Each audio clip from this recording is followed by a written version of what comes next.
प्रिय विद्यार्थ्यांनो, जेव्हा तुम्ही परीक्षा देता किंवा परीक्षा देताना तुम्हाला जी भीती वाटते किंवा असं वाटतं की आपण या परीक्षेमध्ये पास होईल का नाही किंवा अपयश आपल्या पदरात पडेल का, त्यासाठी तसं होऊ नये यासाठी एक छोटीशी संघर्षांची कविता तुमच्यासाठी सादर करते. तुझ्या अपयशाची जी लोक वाट पाहतात ती सगळी स्वप्न खोटी कर. तुझ्या अपयशाची जी लोक वाट पाहतात ती सगळी स्वप्न खोटी कर. दुसऱ्याची रेष पुसण्यापेक्षा तू स्वतःची मोठी कर.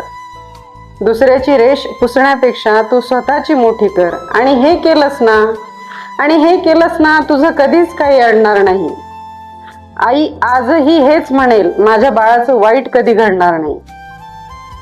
आईच्या तोंडी देवाचा साक्षात्कार झाला. आईच्या तोंडी देवाचा साक्षात्कार झाला. तिने लावलेल्या दिव्याचा लख प्रकाश पडला. तिने लावलेल्या दिव्याचा लख प्रकाश पडला.